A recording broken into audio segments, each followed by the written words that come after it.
Apple Vision Pro promises to replace your screen with a room full of screens. Either we have reached the future of personal computing or we are strapping a very expensive experiment to our faces. On paper, it is wild. Dual micro OLED displays totaling around 23 million pixels, M2 plus a dedicated R1 chip for 12 ms sensor processing, eye and hand tracking so precise you tap the air, and spatial audio pods that follow your head. Sounds like sci-fi, right? But here is the thing, specs can seduce and still disappoint in the living room. I actually wore this thing for 3 weeks across work sessions, flights, movies, and daily tasks. I have put the direct link to check current pricing in the description, but before you click anything, let me show you what I discovered after 3 weeks of testing. Here is what Apple says Vision Pro does in plain English. It turns any space into a private theater and workspace. It blends apps into your real world through high-resolution pass-through. It gives you natural control with your eyes, hands, and voice. It links with your Mac to create a massive, crisp virtual display.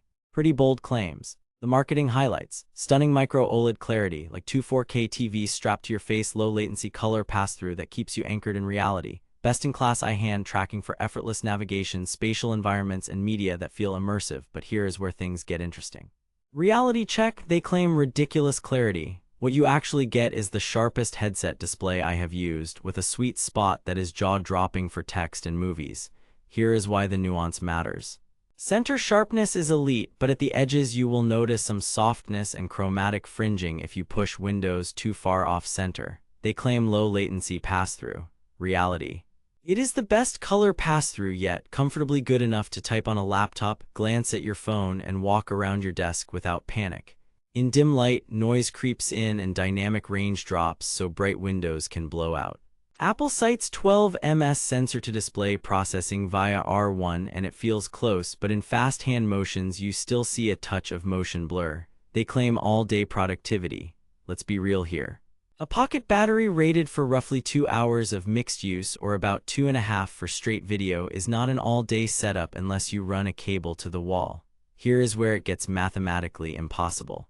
Driving two high-density displays at 90-ish Hz while fusing multiple camera feeds and spatial audio draws real power. Expecting 8 hours on a compact pack today is fantasy.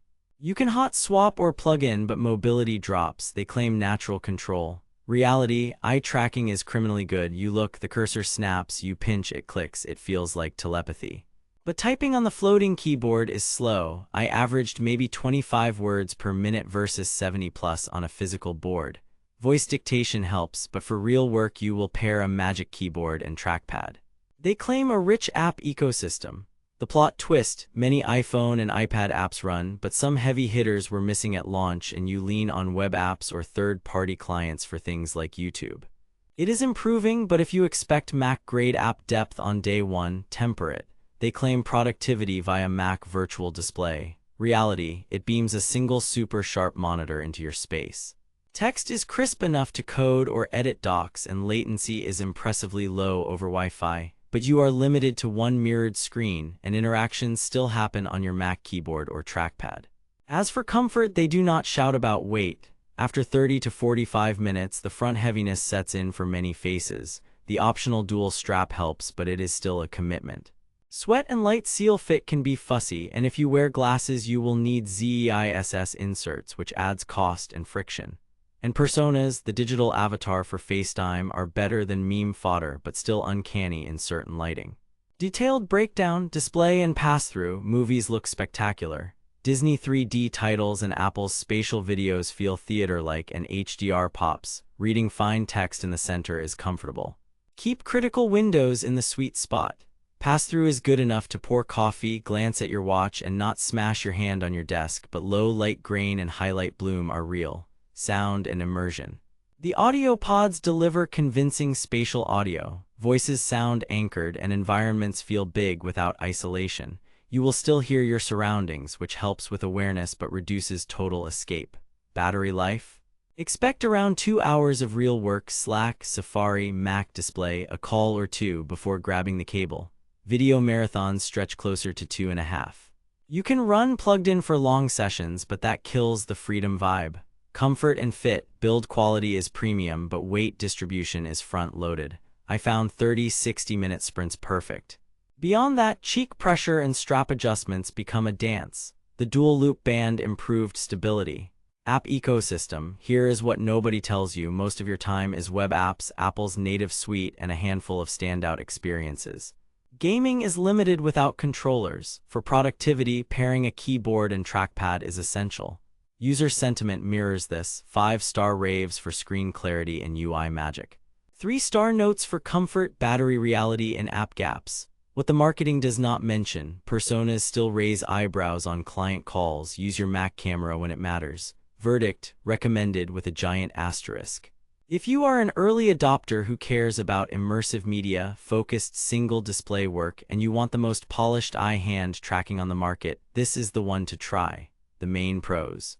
Unmatched clarity in the sweet spot, shockingly natural interaction, best pass-through yet, and Mac integration that genuinely works. The cons: 2-hour battery, front-heavy comfort, evolving app library, and a starting price around $34.99 plus possible ZISS inserts. Worth it if you value those 3 reasons: media, UI magic, focused workspace, and understand the trade-offs. Skip this unless you are okay paying for version 1 greatness with version 1 limits. Stay savage out there. Thanks for watching. If this review saved you from wasting money or helped you find something actually worth buying, I have put the link to check current pricing and read more reviews in the description. And hey, if you do decide to buy through my link, it helps fund these investigations without costing you extra. What do you want me to test next? An affordable alternative like Quest 3 or the best Vision Pro accessories to fix comfort?